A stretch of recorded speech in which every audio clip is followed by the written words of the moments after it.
Hi friends, எல்லாருக்கும் வணக்கம். செவ்வாய்க்கிழமை காலையிலேருந்தே விலாக் எடுக்கலாம் அப்படின்னு சொல்லிட்டு எடுத்துகிட்ருக்கேன். இப்போ 5:15 ஆகுது காலையில் டைமு. நான் வாசலிச்சு கோலம் போட்டாச்சு, வீட்டுக்கு விளக்கும் பொருத்தியாச்சு.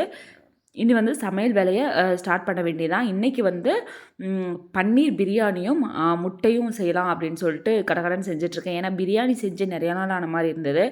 ஸோ காளான் பிரியாணி தான் பண்ணலான்னு பார்த்தேன். பக்கத்து கடையில் வந்து காளான் கிடைக்கல, பன்னீர் தான் கிடச்சிது. ஸோ பன்னீர் பிரியாணி பண்ணலான்னு சொல்லிட்டு அதுக்கான வேலைகளை சட்டுன்னு பார்த்துடலாம் அப்படின்னு சொல்லிட்டு தான் பார்த்துட்ருக்கேன். என்னோடய மார்னிங் ரொட்டீன் வந்து என்னென்ன இருக்கும் அப்படின்றத ஆல்ரெடி நான் வீடியோ சில இதில் கொடுத்துருந்துருப்பேன். பட் மஹித்தை ஸ்கூலுக்கு அனுப்புனதுக்கப்புறம் என்ன வேலை பார்ப்பேன் அப்படின்றதையும் நான் இன்க்ளூட் பண்ணியிருக்கேன். டெய்லி வந்து இதே ரொட்டீன் தான் ஃபாலோ ஆகுமா அப்படின்னா கண்டிப்பாக கிடையாது. மாறும், அந்த சூழ்நிலைக்கு ஏற்றாப்புல மாறிக்கணும் ரொட்டீனை. நான் வாய்ஸ் கால் கொடுத்துட்ருக்க போது இடையில டொக்குன்னு சவுண்டு கேட்குதா, மெசேஜ் வந்துக்கிட்டே இருக்குங்க. அதுக்கும் ஒரு பக்கம் ரிப்ளை பண்ணிக்கிட்டே இருக்கணும். அதுக்கடையில் வீடியோவும் எடிட் பண்ணிக்கிட்டே இருக்கணும்.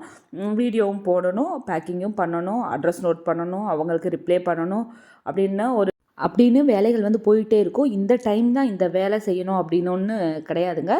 அந்த டைம் நான் ஃப்ரீயாக இருக்கிற டைம் எந்த வேலை செய்ய வேண்டியது பாக்கி இருக்கோ அந்த வேலையை அப்படியே எடுத்து செய்ய வேண்டியது தான். அப்படி தான் வந்து டெய்லி ரொட்டீன் வந்து எனக்கு போயிட்டுருக்கும். பன்னீரையும் பொரிச்சாச்சு, பிரியாணியும் சூப்பராக வச்சாச்சுங்க. பன்னீர் கடாயில் ஒட்டாமல் பொரிக்கிறது அப்படின்றதே ஒரு சாதனையான விஷயந்தான். ஒட்டாமல் பொரிக்கணும்.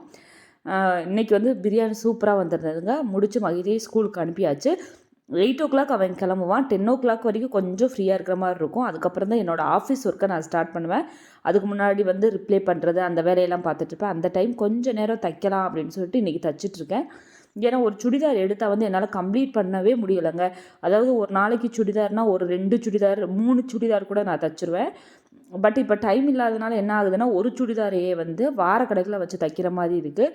அப்படி தான் வந்து தைச்சிட்ருக்கேன். இன்ஸ்டாகிராமில் கவிதான்னு ஒரு சிஸ்டர் வந்து கமெண்ட் பண்ணியிருந்தாங்க, எப்படி யூடியூப்பை பார்த்து நீங்கள் வந்து டெய்லரிங் கற்றுக்கிட்டீங்க? என்னால் முடியலை, நான் 2 பெண் குழந்தைய வச்சுருக்கேன், ஏதாச்சும் ஒரு ஏர்னிங் பார்த்தா நல்லாயிருக்கும் அப்படின்னு தோணுது அப்படின்னு சொல்லிட்டு.